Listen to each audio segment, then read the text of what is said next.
Hey guys, welcome back to some more AFK Arena. Today we're over on the YouTube account and we are looking at the Temporal Rift in the Grand Hunt, guys. Now I waited intentionally to go ahead and release this. So looking in the Temporal Beacon, overall the Grand Hunt, guys, we're really focused on a couple different things. Badge addiction.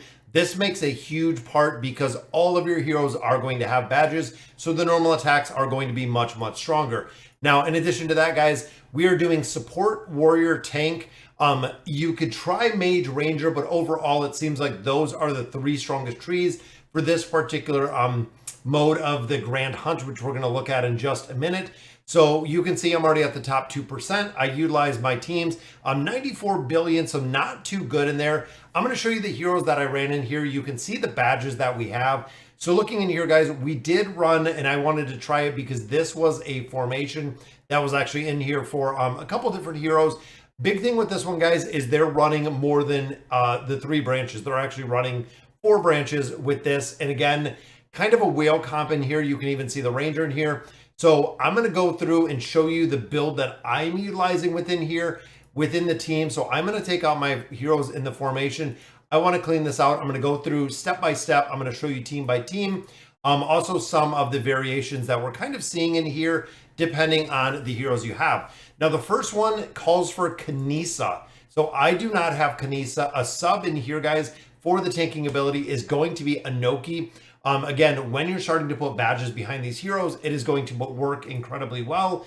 We have Joan of Arc in here. We have the original version of Aziz. We have Peanut, which is Little Astar. And then we are running Geralt in here, which again, this is from a guide over on the Chinese servers on what they were building out. Now in here, they also do put our little shabby orb. So looking at our badges, we have the hatchet, which we'll see the hatchet, guys. That is actually in a ton of the places. The recharging crystal is another one in here. And then we do have, of course, hatchet.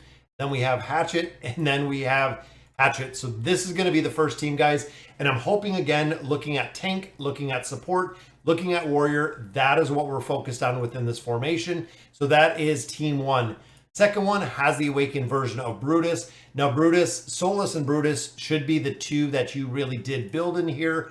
If you're building them up, even as free to play, guys, you should have Brutus pretty well built. You should have Solus pretty well built. Both of them within the formations are doing exceptionally well. Now you'll also see in here, we have Nevi in here. If you don't have Navanthi, you can actually put in Rowan, kind of a similar, less effective method. And then Estrilda is another hero, guys, for the buff, for the Inspire ability, the attack rating boost. She is really strong within this game mode as well. Now looking at here, of course, it is going to be Hatchet, guys. Again, we see the Hatchet in there. We also see this rejuvenating crystal in here a lot. Damage dealers get the Hatchet. Then we also do have the revitalizing herbs, which goes onto our support. And then more of the Hatchet to conclude team 2 right here. Team 3, little bit different in here. So we are going to run Screg in here. Again, we have the tanking aspect. The original version of Taylene, which of course is a support hero. Mortis in here as a buffer. Now, one hero, guys, that a lot of players really underestimate is Anasta. Anasta does an incredible amount of damage, and then Halos in here as well. So this is going to be the formation that, again, we're building for this one. This is going to have the Spurring Cloak in this one. We're going to have the Piercing Ammo. Mortis is going to be running the Revitalizing Herbs. Anasta is going to be using the Railing Horn, and then Halos actually is in here with this Recharge Crystal. So you can see a lot of the badges, guys, are the exact same, but looking at the team, we have tank, we have support, we have support, we have warrior, we have support, which is the build for that one. Now this one, again, a little bit interesting. So we have Isolde and Damon. Now Isolde is a hero that scales, guys. Peggy isn't going to be able to do enough damage. Damage amplification from having Reigns 3 of 9 furniture in here. Silas is going to be in here for an attack rating boost. And then we're going to have Hodgkin.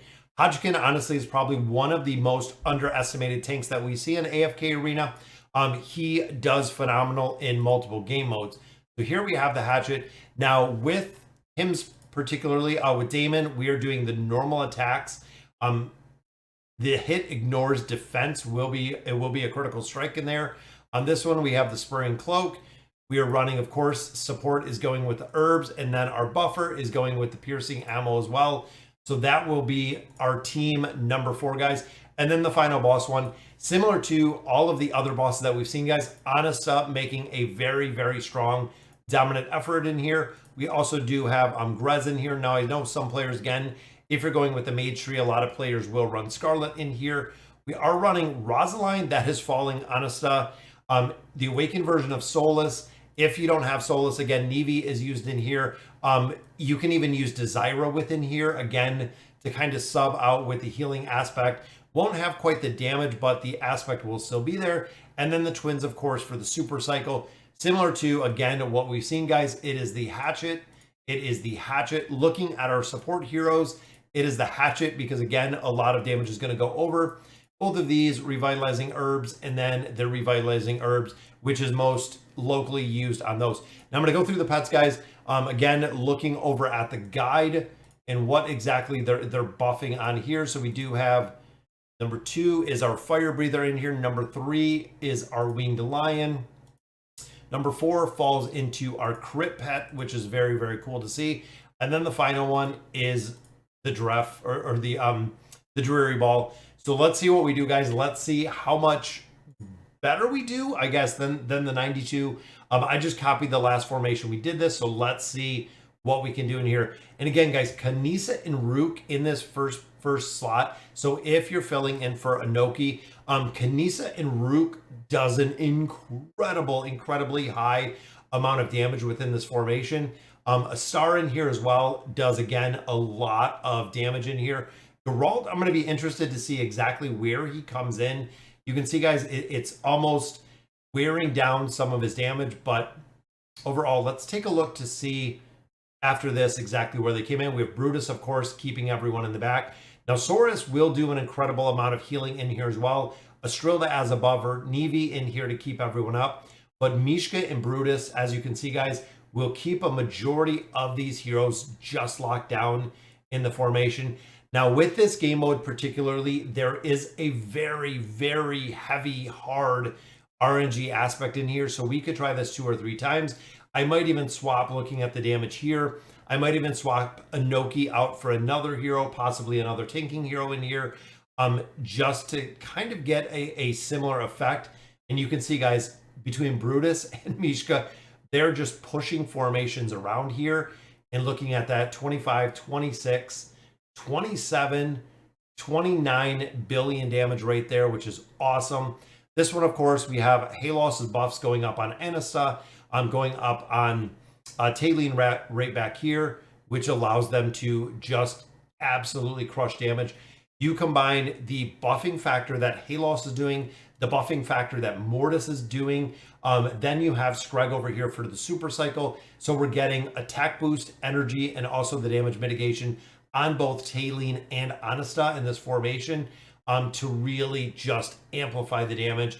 Now, of course, guys, the higher that you have these heroes built out, so if you have the original version of Talene built out a lot more, Anasta built out a lot more, the damage with badges behind it, with beacon levels behind it, is just going to be amplified, guys.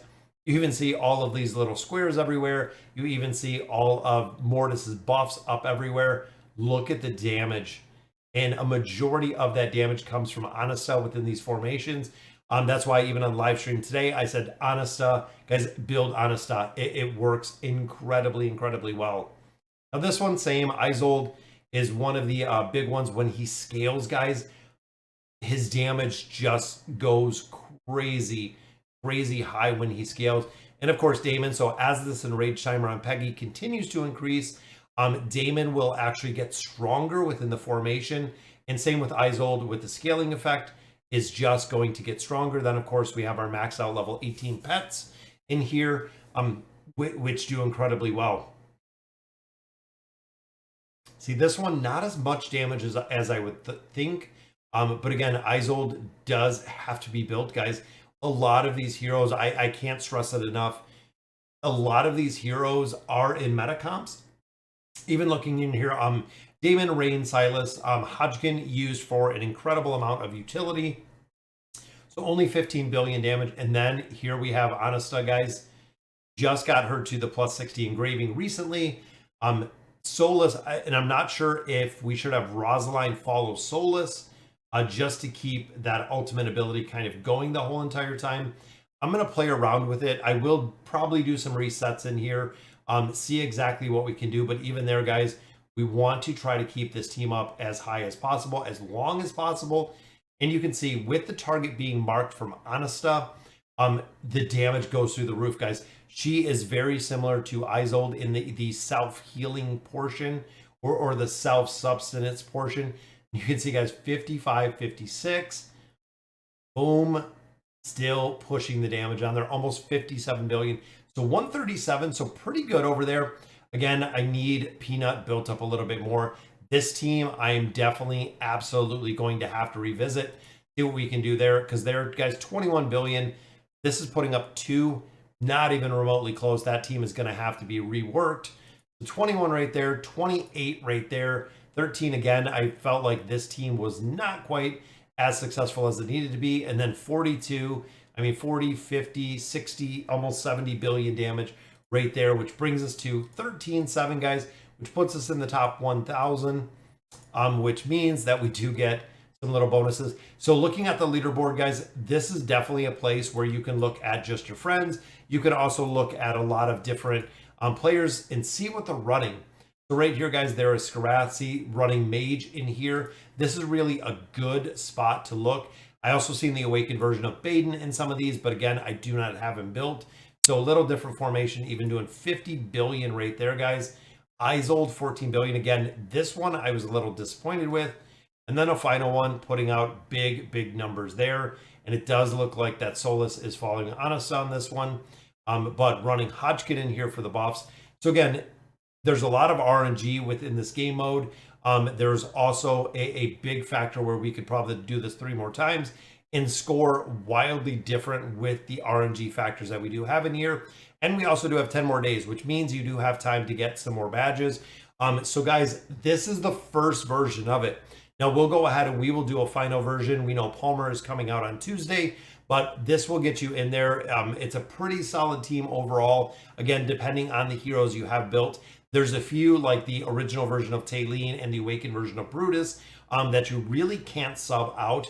You're literally changing the entire formation at that point if you are swapping out those heroes. But again, guys, this will be the first version of the Contortium Stalker Guide. Let me know in the comments what you guys think. And as always, thank you guys for watching.